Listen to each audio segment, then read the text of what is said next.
Tuesday. I'm top to toe in spirit wear. I'll probably be dressed like that for Thursdays as well because I do all the videos on the same day. But I'm colourful and I'm in a colourful mood. We are ready for some energy and action team. We have got our tap dance, our little groovy manoeuvres to crack on with. We've got our clowning work in drama, and of course that sea shanty competition is still all to play for. I'll give you some helpful hints and tips again this week. So we are going to dance first. Can you make sure you've got plenty of space to move around in? Maybe you want a solid floor, you've got them heavy shoes for your tapping, long hair back, water nearby, and plenty of space to move. Hi, upper primary tappers. All right, are we ready to move? So as always, we need to do the warm-up first. Now, I'm under strict instructions from the doctor that I'm not to exercise for a week. Oh my goodness, it's like torture. So I am going to continue with the dance with you because it's not too jumpy. But I think our down to the honky-tonk warm-up might be a step too far. So I am going to now insert the clip from last week to help you get warm. So hop on this side. Ready? 5, 6, 7, we went up. Hop, hop out together. Front to flap, heel, flap, heel. All right, people. You know this is my jam. This is my tune. So we're going to have some fun with it. Let's give it a try with the music. It is quick, people, but you can do it. We'll only get better by trying these things out. Hang on. Let's turn them up a bit. You like this one? Ready? Hop out in short flap. 6, 7, and. Got a house down a back road, got a flag on the front porch, got a dog. Brilliant. Let's go to the other side. I got a 5, 6, hop out. I got a boat with a 2-stroke, a couple guaranteed to make you laugh jokes. I got friends. All right, we're gonna go one side straight to the other. 6, 7, and. Not end up in the Hall of Fame with the stars. I walk with my name. Other side. You in my hometown and I'm gone. Nobody's gonna Excellent! Okie doke, upper primary, I hope you're nice and warm now. I'm going to teach you our new move today, which is the infamous shuffle. So we did lots of toes and heels last week, which is the real classic first place to start in tap. Shuffles are really the next go-to. They're in almost like, if not every single tap dance known to man, okay? So they're pretty straightforward. It just takes a little bit of coordination and mastering the muscles of the legs. So the shuffle is really a brush movement forward and back, and all the work comes from the knee. So the thigh doesn't move a whole lot. And we're only going to make sound with the toe, so the heel stays up. So if I show you from the side, so I'm going to bend the leg back, and I'm going to go forward, back. Can you see, just my toe is reaching the ground. The heel is completely up, so it's quite a nice, light, scrapey sound. Forward, back. All right? So then the faster and faster, the more you practice with it, it becomes quicker. And you can see then I have to make much smaller moves with my legs because there just isn't time to do that full motion, okay? So just practice first, getting that forward and back, not allowing the heel to go down. It's a really nice light movement. As always, we must practice on the other leg. I'm not so strong on my left, I'm not going to lie to you people. So let's get that forward back. Control the thigh, it all comes from the knee. And then let's see if we can get faster. Oh, nearly, not too bad. I could even sense my face was pulling really weird expressions there as well. It's getting ready for drama, that's what's happening. So, shuffles are our move for today. Let's try shuffle, shuffle, stomp, shuffle, shuffle, stomp. Right then left, a couple of times just to practice, all right?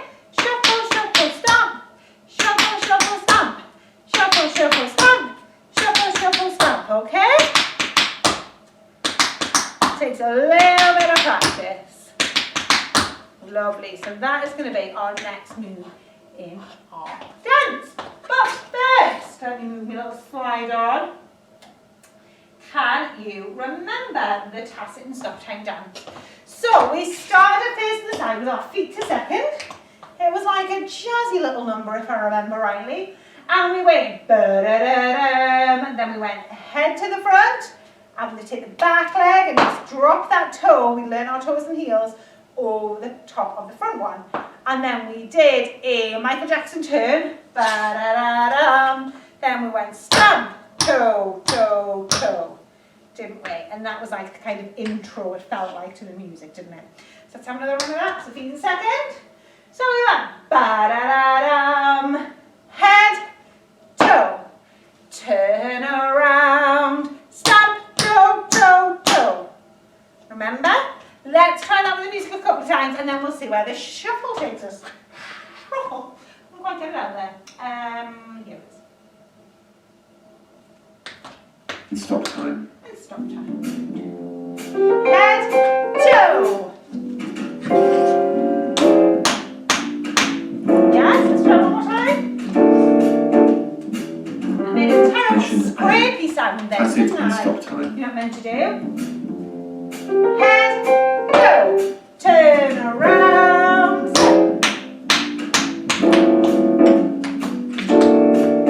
Okay.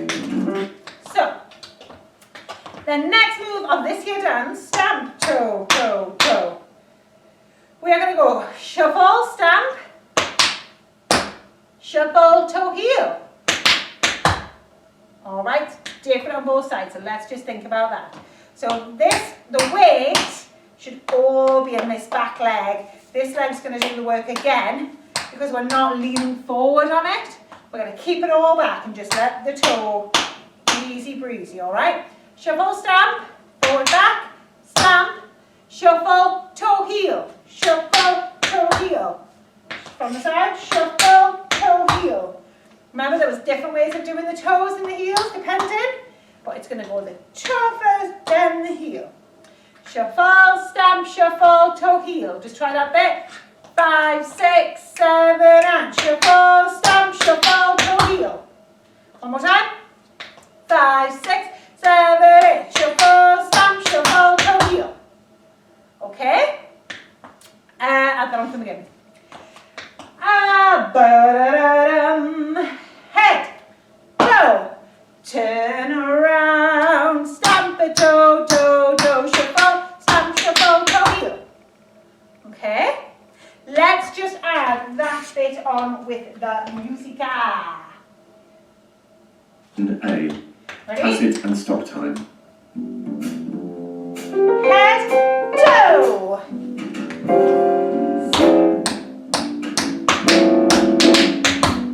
Yeah? Try the shuffle bit again. 5, 6, 7, 8. Oh, salsa. One more. 5, 6, 7, 8. Yes.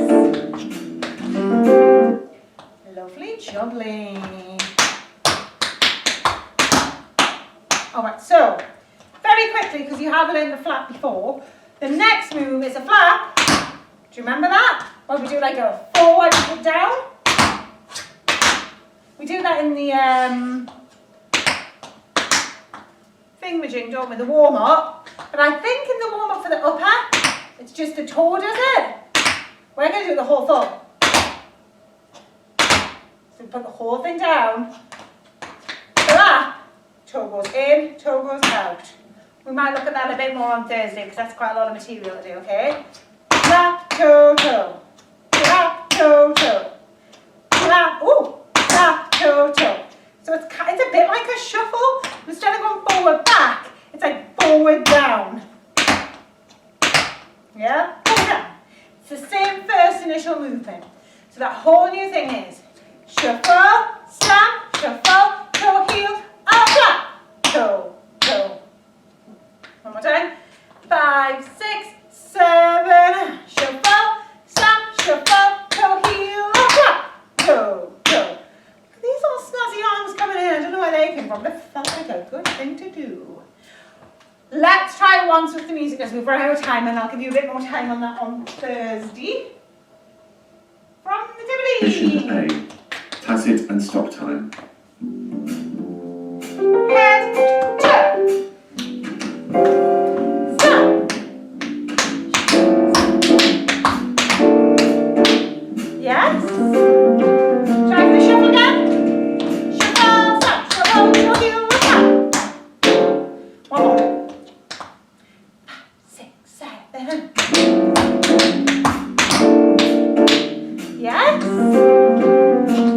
As you can see, this takes a lot of leg and foot control, doesn't it? And it just really, really comes with time. So the more we practice, the better we get. But we are out of time for now, people. So that is us for today on tap. Let's move to drama. Welcome to Drama Upper Primary Actors. So, to this week's theme and lesson is again, but different. But first of all, as a recap, what was the main theme of last week's drama lessons? Have a moment to recap on what we did.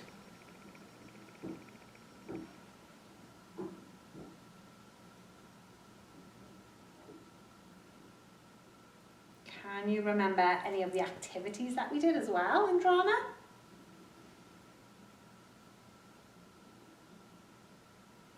All right, let me tell you in case you can't remember or you weren't with us. So last week we looked at the element of surprise and we looked at how we can use our facial expressions. So we were introduced to clowns and we thought about how, just like with masks, we can't use our voices. Clowns traditionally don't really talk. So it's really that element of mime again, of using face and using bodies. And we looked at how you would show surprise on your face and in your body so the audience know without you saying, I'm surprised, because we can't talk. And we reacted to different items hidden under boxes was one of our main tasks, where we said, what if there was a mouse there and a dirty smelly sock and the audience can't see what's in there, but through your face, could they guess? You had an extension to maybe show somebody at home. Could they guess what you were looking at? And then we watched the professionals do it and how they reacted to the apple being in the box, yes? So, moving on, we have a new theme this week. It's going to be called Variation Through Repetition. So maybe 2 words that you've heard before, maybe you've heard one of them, maybe you've heard neither. It's fine, we're going to explain what they mean. And these are to add suspense and humour to the scene. So suspense is to keep the audience on the edge of their seats thinking, oh, what's coming next, what's happening, I'm intrigued, I'm involved, tell me. And of course humour, ha ha ha, is the comedy, funny parts in our clowning sketch, because don't forget, clowns were put into the same category as fools and jesters, and they are made to make people laugh. They're meant to be light entertainment. So we need to make ourselves funny. All right. So, first of all, our first activity is called setting the scene. And for this, you are going to need a prop. Can you remember what a prop is? If so, go and fetch one. Any prop at all. Anyone that doesn't remember, that is something you can hold in your hand. It can be a book, it can be a shoe, it could be an umbrella, something handheld, TV remote, a hair grip, anything. Just have a second now to go and find a prop that you'd like to use.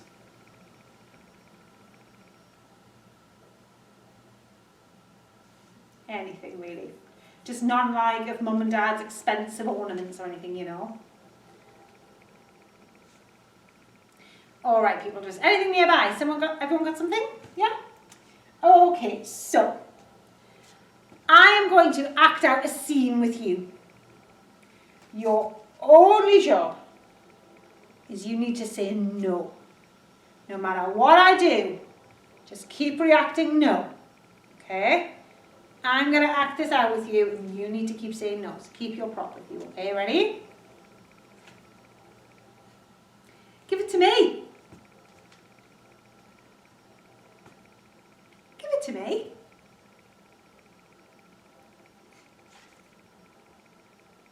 Give it to me. Give it to me. Give it to me. Give it to me. Give it to me! All right, oh, that was like the Hulk came out by the end. Crikey. Don't know where that came. All right, so have a think. I've got 2 questions for you about our scene. How would you describe the changes in the scene? So I said the same thing, maybe 7 or 8 times. You said the same thing 7 or 8 times. What changed? Have a moment to think or tell somebody in the room.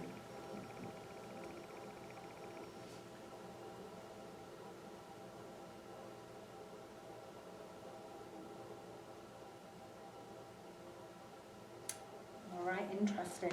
My second question is, other than my words, so give it to me, forget that, how else could you tell I wanted your prop? What other signals did I send?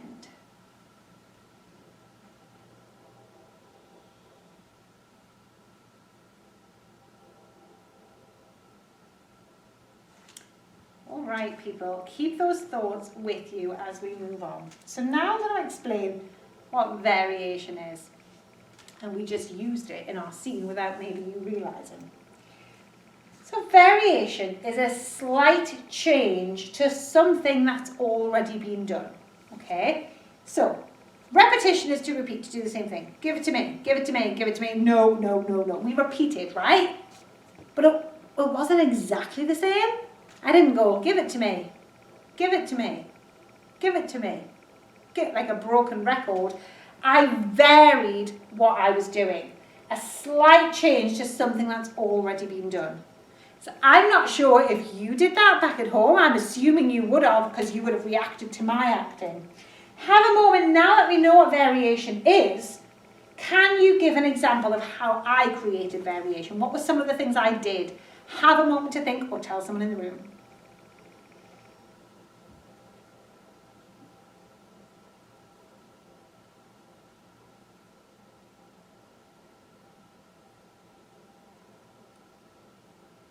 All right, hold that thought.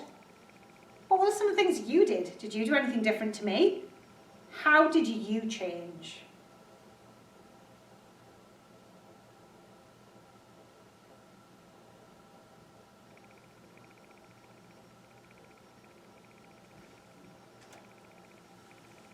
All right. Now, before I give you some answers on how we can vary, you're going to have a little bit of experimentation.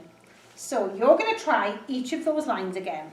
Give it to me and no. Only you, not me this time, okay? So first we'll start with give it to me. You're going to say it 5 times. I'll help count for you so you remember where you're up to. You're going to add a variation. So you have to say them 4 words, give it to me, but every time it has to be slightly different. You need to vary it, okay? Just think, act on your instincts and what comes out naturally. So give it to me is your line. Ready? Off you go. Number 1. Okay. Try again differently. Number 2. All right. Another variation. Number 3. Okay. Different again. Number 4. And can you think of a 5th way to do it? Off you go. Great, okay. We're going to try that one more time, but with the simple word no, which was your initial line. So you're going to say no 5 times, but you're going to add variation every single time. I'll count it out for you again. Ready? And first time. Try it again differently. And 3rd time. Let's give it another whirl. 4th. And can you think of a 5th? Great, okay. So, I don't know if that got harder the more it went on. I didn't really give you a purpose of why you were saying it. That can change things as well. Let me give you some ideas of what you can do with your voice. So, ideas to add variation is pitch, volume, and speed. So, let's give some of these a go. Pitch. Let's try no. Pitch means the ups and downs. We've had this, you know this. We did this in the Senegalese, didn't we? When we sang our la la la la la la la la la. It's the ups and downs of the voice. So in your highest pitch, the highest note you can reach, say no. No! All right, in the lowest possible voice, say no. No. Can you say already? That's like a no. No. They're like two different people just by changing our pitch. And of course, there are tons and tons of notes in the middle of all that.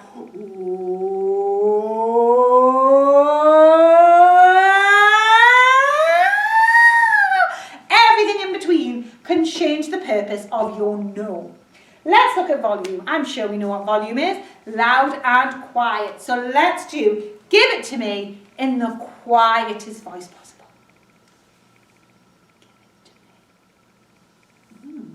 Let's see what that does to the meaning of those words when we do it as loud as possible. Ready? Give it to me! Totally different, isn't it? And then, I hope no one comes down thinking Mrs. Bates has lost her mind again. And speed. Let's try give it to me as quickly as possible. Give it to me. Let's try give it to me as slow as possible. Give it to me.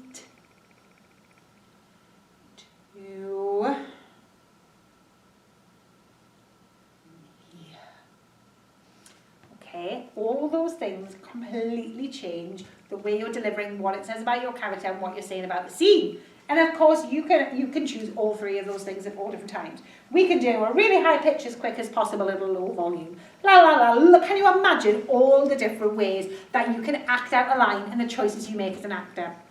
Now the Fitbit says we've run out of time, but on Thursday we are going to continue with our variation and repetition and see what that means in clowning. But for now, it's time.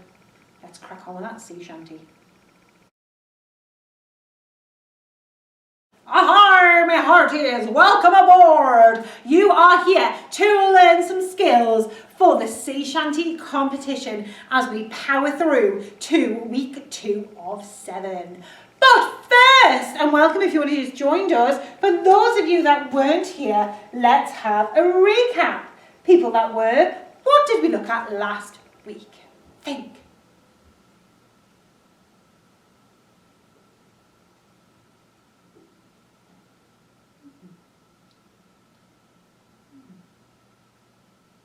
All right, let's have a reminder. So we started the theme of sea shanties, of course. I explained the competition and then we explored the key elements to this genre, which is what makes a sea shanty, what do they all have in common? And the key focus was the rhythm of the different types of sea shanty. For a bonus point, can you remember the names of the 3 different types of shanty?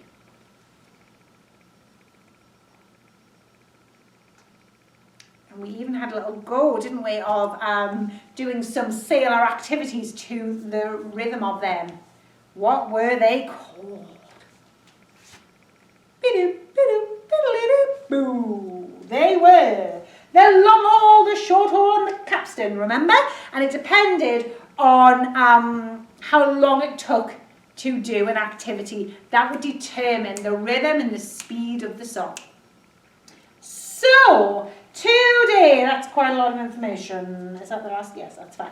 Today we're going to have a look more at learning a skill, which is going to be, we're going to have a look at call and response. We've looked at in Senegalese music, but what does that mean in sea shanties? And then on Thursday, I'll make my video much shorter and give you some time to start working on that yourself.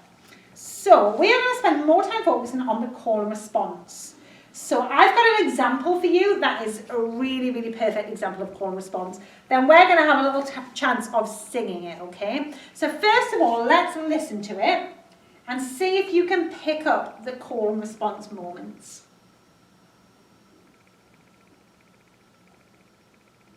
Are you ever in Rio Grande? Oh, you Rio! It's there that the river runs down golden sand, and we're bound for the Rio Grande. Then away, love, away.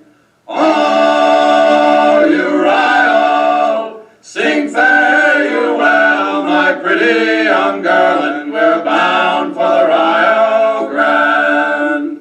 Now New York town is no place for me. Oh, Uriah, I'll pack up my trunk and I'll go off to sea, and we're bound for the Rio Grande. Then away, love, away. Oh, Uriah, sing fare you well, my pretty young girl, and we're bound for the Rio Grande. Now all you beachcombers will have you to know, oh, Uriah, we're bound to the southern and glad for to go, and we're bound for the Rio Grande. Then away, love, away. Oh, Uriah, sing fare you well, my pretty young girl, and we're bound for the Rio Grande. So it's put down your bag and get it unpacked. Oh, Uriah, the sooner we leave, the quicker. All right, that wasn't the full extent to it, but I think we got that point. So it's called Bound for the Rio Grande. You probably noticed they were singing Rio. That has a really, really strong, definite structure that repeats. Can you work out what it was?